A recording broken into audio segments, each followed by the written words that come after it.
Hello friends, welcome to our YouTube channel. आज की इस वीडियो में हम लोग लीनियर प्रोग्रामिंग प्रॉब्लम यानी एलपीपी पढ़ने वाले हैं। तो चलिए वीडियो को शुरू करते हैं।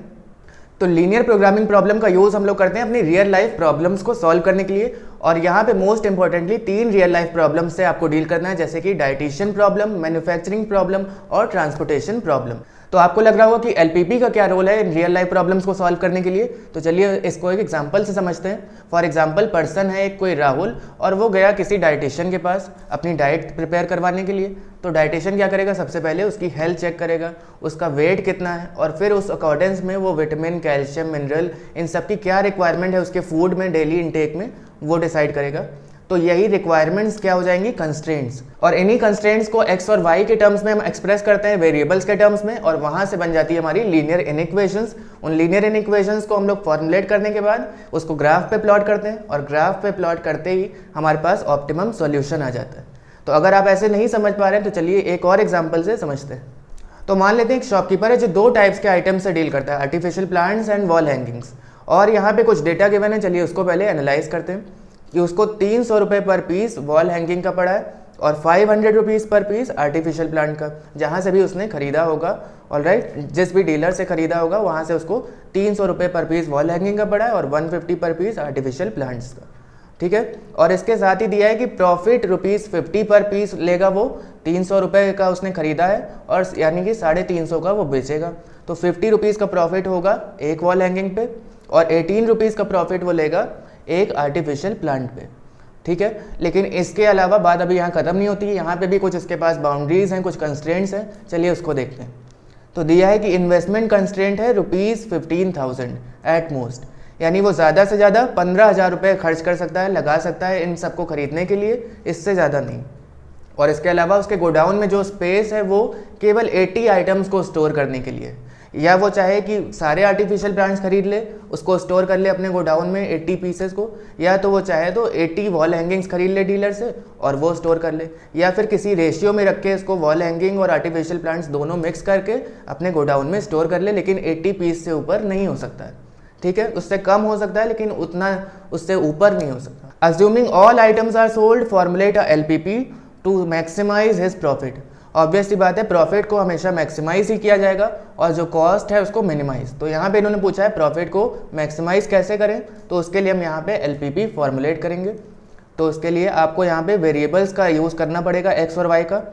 Late x numbers of wall hangings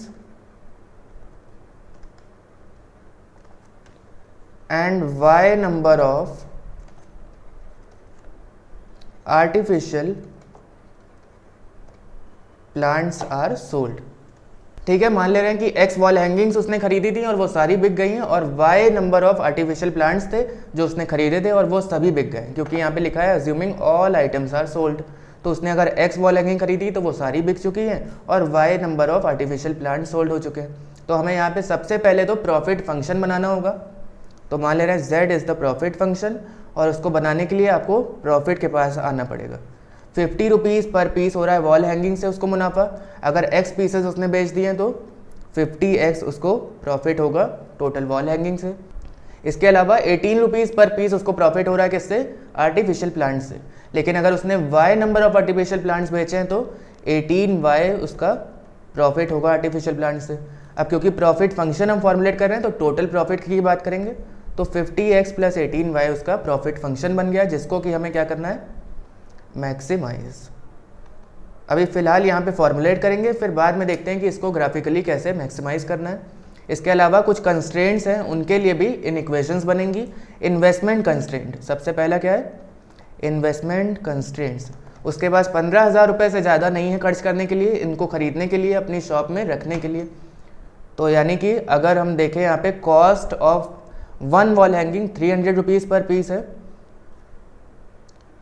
तो कॉस्ट ऑफ 1 वॉल हैंगिंग दिया है 300 रुपीज़ पर पीस। अगर उसने x वॉल हैंगिंग खरीदी तो 300x उसकी कॉस्ट हो गई केवल वॉल हैंगिंग की, यानी इतना रुपए उसने दिया और तब खरीदा होगा ये। इसके अलावा 150 रुपीज़ पर पीस आर्टिफिशियल प्लांट की कॉस्ट है, अगर y number of artificial plants है तो 150y हो गया।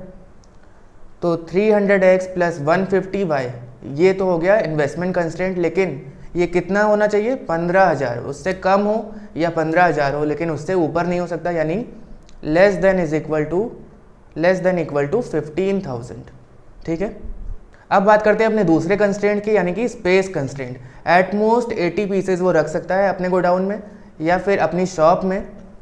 तो 80 पीसेज रख सकता है, चाहे वो 80 पूरे के पूरे वॉल हैंगिंग क्यों ना हो, चाहे वो आर्टिफिशियल प्लांट क्यों ना हो, या फिर प्रपोर्शन में हो। अगर तो हम मान ले रहे हैं x वॉल हैंगिंग्स है और y आर्टिफिशियल प्लांट्स है, इन दोनों को मिला के जितने भी आइटम्स आ रहे हैं वो 80 से ऊपर नहीं होने चाहिए, यानी लेस देन इक्वल टू 80। ये कौन सा कंस्ट्रेंट हो गया आपका? Space constraint. इसके अलावा दो बहुत ही इंपॉर्टेंट कंस्ट्रेंट हैं इन एक्स और वाई को लेके, जो कि होते हैं नॉन नेगेटिव कंस्ट्रेंट। आपके आर्टिकल या तो जीरो हो सकते हैं, अभी जैसा कि बताया, हो सकता है वॉल हैंगिंग वो बिल्कुल ही ना ले, सारे आर्टिफिशियल प्लांट ले ले, और हो सकता है कि वॉल हैंगिंग्स ही सारे ले ले और आर्टिफिशियल प्लांट ना ले। तो हो सकता है आपके आर्टिकल जीरो हो लेकिन नेगेटिव कभी नहीं हो सकते, यानी x greater than equal to zero and y will also be greater than equal to zero. ये कौन सा कंस्ट्रेंट हो गया आपका? Non negative constraint. तो देखा आपने, इस तरह से हमें अपनी एलपीपी को फॉर्मुलेट करना है। सबसे पहले प्रॉफिट फंक्शन लिखना है, अगर कॉस्ट फंक्शन होगा तो उसको मिनिमाइज करते हैं, तो यहाँ पे कॉस्ट फंक्शन लिखेंगे और उसके बाद अपने जितने भी कंस्ट्रेंट्स होंगे वो लिखेंगे। ऑलराइट, तो जैसा कि आप लोग को बताया कि हमें यहाँ पे अपने कोर्स में 3 टाइप्स की प्रॉब्लम से डील करना है, मैन्युफैक्चरिंग प्रॉब्लम, डाइट की प्रॉब्लम और ट्रांसपोर्टेशन प्रॉब्लम। तो चलिए मैन्युफैक्चरिंग प्रॉब्लम से रिलेटेड ये क्वेश्चन है, देखते हैं। A manufacturer produces nuts and bolt for industrial machinery.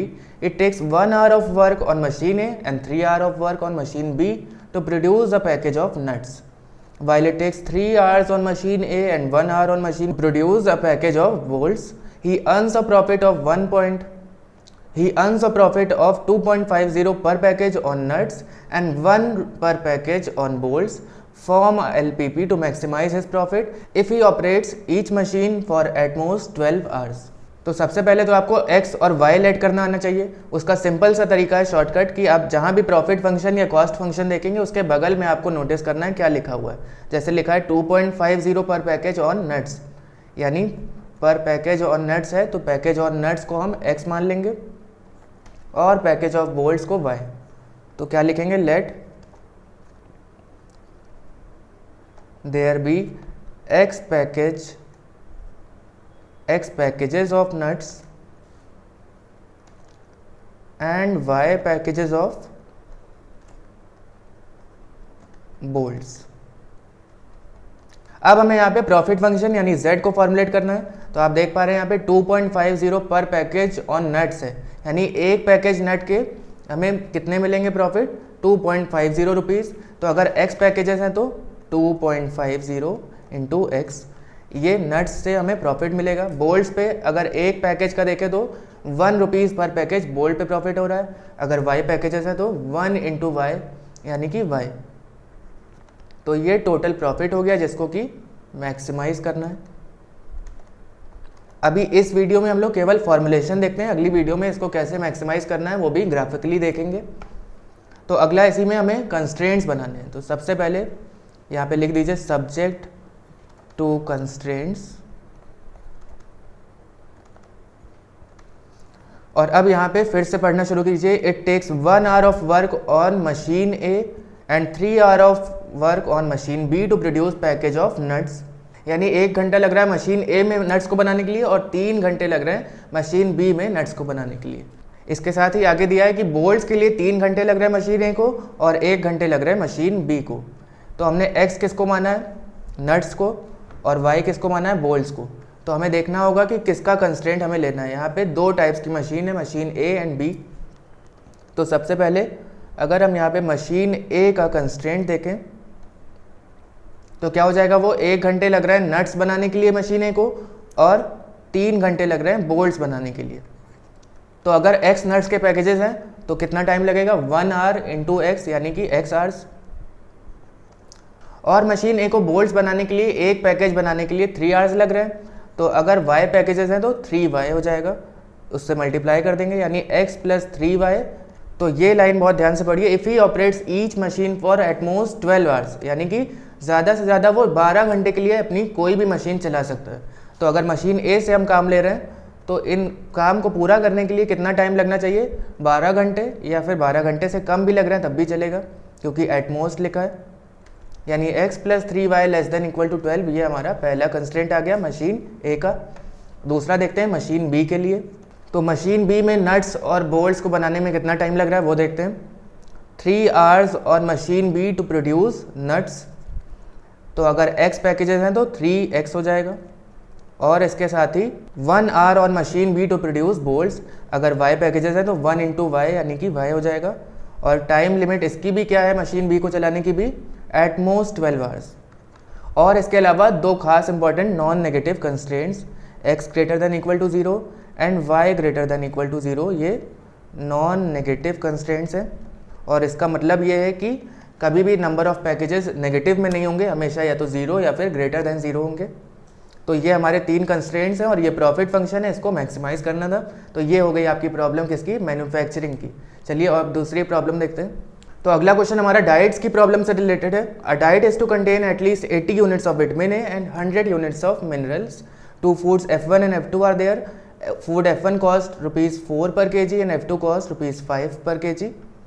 1 kg of F1 contains 3 units of vitamin A and 4 units of minerals, और 1 kg of food F2 contains 6 units of vitamin A and 3 units of mineral. We wish to find the minimum cost for diet that consists of mixture of these two foods. Cost को minimize करना है and also meets the minimum nutritional requirements. Formulate this as a linear programming problem. तो आपकी आसानी के लिए यहाँ पे हमने ऑलरेडी टेबल बना दी, इसको रेफर कीजिए कि अगर हमारे पास 2 फूड्स हैं F1 और F2 और 2 न्यूट्रिशंस हैं, कौन कौन से, vitamin A and minerals, units पर केजी में ये दिए हुए हैं। तो फूड F1 अगर तैयार हो रहा है तो उसमें 3 यूनिट्स पर केजी विटामिन ए होगा, और इसके अलावा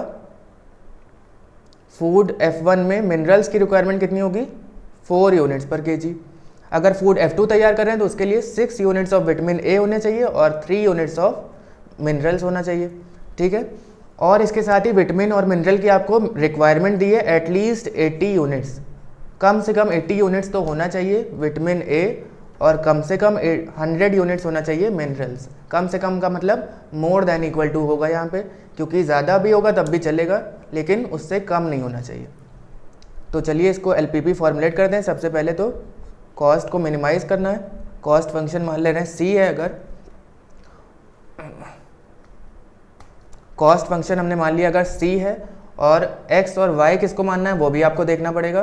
तो वो आपको कॉस्ट फंक्शन के बगल में ही मिल जाएगा कि minimum cost for diet that consist of mixture of these 2 foods. 2 foods कौन कौन से हैं, F1 और F2। तो हम मान ले रहे हैं let x kg of F1 and y kg of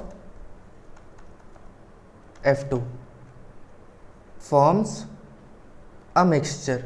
हमारे मिक्सचर में क्या होना चाहिए, x kg of food F1 और y kg of food F2। तो कॉस्ट फंक्शन को हमेशा मिनिमाइज करना रहता है। तो हमने C मान लिया कॉस्ट फंक्शन को, तो यहाँ पे हमें प्रिपेयर करना पड़ेगा। कॉस्ट फंक्शन क्या हो जाएगा,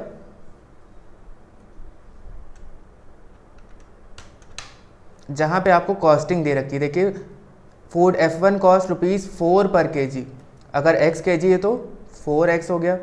फूड F2 कॉस्ट ₹5 पर kg, इसका मतलब अगर y kgs ऑफ F2 है तो 5y हो जाएगा। दोनों को ऐड कर देंगे तो कॉस्ट फंक्शन यानी कितनी कॉस्ट आएगी ये पता चल गया।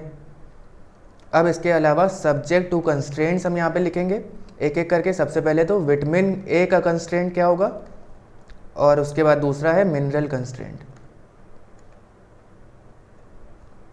तो विटामिन ए का कंस्ट्रेंट आपको दिख रहा होगा कि फूड F1 में 3 यूनिट्स पर केजी जाएगा और फूड F2 में 6 यूनिट्स पर केजी, और एटलीस्ट 80 यूनिट्स होना चाहिए। इसका मतलब 3x + 6y should be greater than equal to 80। इस बार लेस देन नहीं होगा, ग्रेटर देन।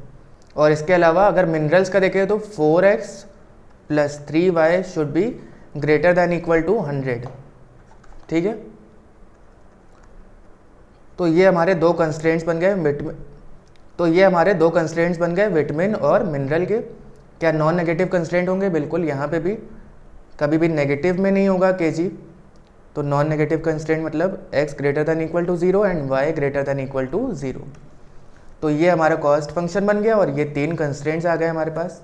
ऑलराइट, चलिए अब अपनी लास्ट प्रॉब्लम यानी ट्रांसपोर्टेशन प्रॉब्लम से रिलेटेड भी एक क्वेश्चन देख लेते हैं। A brick manufacturer has 2 depots A and B.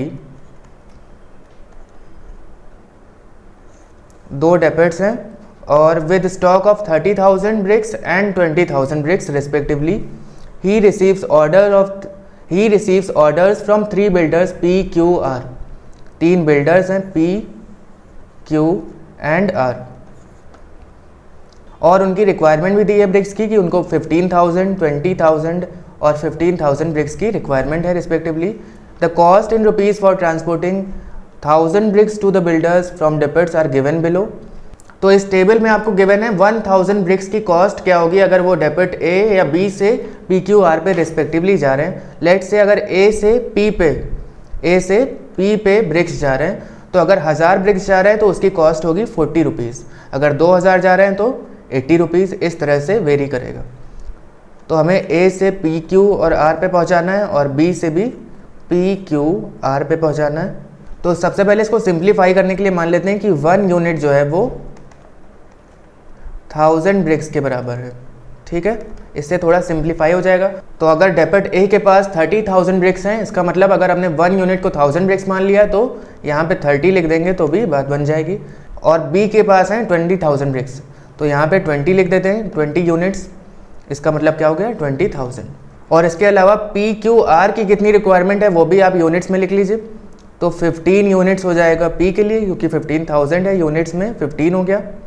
20 Q को चाहिए और आर को कितना 15,000 यानी कि 15 लिख देते हैं। ठीक है, अब मान ले रहे हैं कि डेबिट ए ने पी को सप्लाई किए x ब्रिक्स। ठीक है, तो डेबिट पी कितना सप्लाई करेगा, ऑलरेडी x सप्लाई हो चुके हैं और इसको रिक्वायरमेंट है 15 की। तो b से p पे कितना सप्लाई होना चाहिए 15 माइनस x, उससे ज़्यादा नहीं क्योंकि उसको रिक्वायरमेंट ही है 15,000 की। x इसने सप्लाई कर दिए तो 15 माइनस x इसने सप्लाई किए। अब अगर मान ले रहे हैं कि a ने q को सप्लाई किए y ब्रिक्स तो b q को कितना सप्लाई करेगा 20 माइनस y, क्योंकि q को रिक्वायरमेंट कितनी 20 ब्रिक्स की, तो 20 माइनस y जितने भी होंगे वो डेबिट p से जा रहे होंगे। तो हमने क्या माना है कि let depot a supplies x units to p and y to y units to q। ठीक है, अब डेबिट a के पास कितने ब्रिक्स हैं 30,000 या फिर 30 यूनिट्स। तो अगर x उसने यहाँ सप्लाई कर दिए, y यहाँ पे सप्लाई कर दिए, तो r के पास कितने सप्लाई होंगे 30 माइनस x माइनस y। इतना क्लियर है। तो अब इधर से देखते हैं b से r में कितने जाएंगे। अगर r को रिक्वायरमेंट है 15 यूनिट्स की और 30 minus x minus y units already जा चुके हैं, तो कितना बचेगा जो b को सप्लाई करना है r के लिए 15 minus 30 minus x minus y. इसको सिंप्लीफाई करेंगे तो x plus y minus 15 units b supply करेगा r को। इतना क्लियर है आपको डेटा। अब चलिए हमें क्या फॉर्मुलेट करना है यहाँ पे, कॉस्ट फंक्शन, ट्रांसपोर्टेशन कॉस्ट को मिनिमाइज करना है। तो उसके लिए आपको इस टेबल को रेफर करना पड़ेगा, मिनिमाइज करना है कॉस्ट फंक्शन को। अगर a से p पे ब्रिक्स जा रहे हैं तो उसकी कॉस्ट है ₹40 पर 1000 ब्रिक्स। तो अगर a से p पे x यूनिट्स जा रहे हैं तो अगर एक यूनिट की कॉस्ट आपको 40 दे रखी है तो x यूनिट्स की कितनी हो जाएगी 40x। ठीक है, इसी तरह a से q पे जाने के लिए देखिए कितनी कॉस्ट दे रखी है ₹20 पर 1000 ब्रिक्स। तो इसको मान ले रहे हैं 20y हो जाएगा। अब थर्ड वाला देखते हैं, a से r पे अगर सप्लाई हो रहे हैं ब्रिक्स तो 20 रुपीज़ है, तो ये हो जाएगा 20 इंटू जितने भी ब्रिक्स सप्लाई हुए यानी 30 माइनस एक्स माइनस वाई। अब इसके अलावा b वाले भी सारे ऐड करेंगे plus 15 minus x unit supply हुए हैं p के लिए, b से p पे, और इसकी कॉस्ट भी दे रखी है 20 आपको, यानी 20 इंटू 15 माइनस एक्स। इसी तरफ 60 इंटू 20 माइनस वाई हो जाएगा ये वाला, और फिर लास्ट में बचा 40 into x plus y minus 15। तो ये सॉल्व करने पे आ जाएगा 40x माइनस 20y प्लस 1500। ये आपका कॉस्ट फंक्शन आ गया। तो अगर आपको प्रॉफिट फंक्शन में या कॉस्ट फंक्शन में कोई कांस्टेंट टर्म दिख रहा है तो आप उसको इग्नोर कर सकते हैं। तो कॉस्ट फंक्शन हमारा आ गया 40x माइनस 20y। तो अब इसके अलावा अगर आपको कंस्ट्रेंट्स देखने हैं तो उसके लिए क्या करेंगे, तो उसके लिए आपको रेफर करना पड़ेगा इस चार्ट को। और यहाँ पे ध्यान से देखिए, अगर A से P पे x ब्रिक्स सप्लाई हो रहे हैं, x यूनिट सप्लाई हो रही, तो हो सकता है कि ये x नंबर जो है वो 0 हो या फिर ग्रेटर दैन 0 हो।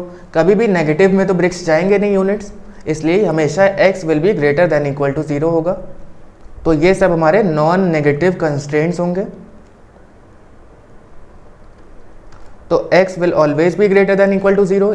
इसी तरह अगर A से Q पे जा रहा है तब भी नेगेटिव नहीं होगा कभी भी y will be greater than equal to 0। और थर्ड वाला केस इसी तरह 30 minus x minus y will be greater than equal to 0। इसको सिंप्लीफाई करेंगे थोड़ा तो क्या हो जाएगा, x plus y will be less than equal to 30। अब चलिए B से P के लिए अगर देखेंगे वो भी सब नॉन नेगेटिव ही होंगे। 15 minus x will be greater than equal to 0, यानी x will always be less than equal to 15।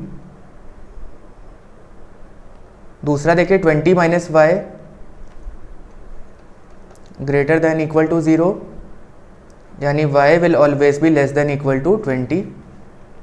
कितने कंस्टेंट अभी तक आ गए हमारे पास, 1 2 3 4 एंड 5। एक और बच रहा है, x plus y minus 15 greater than equal to 0।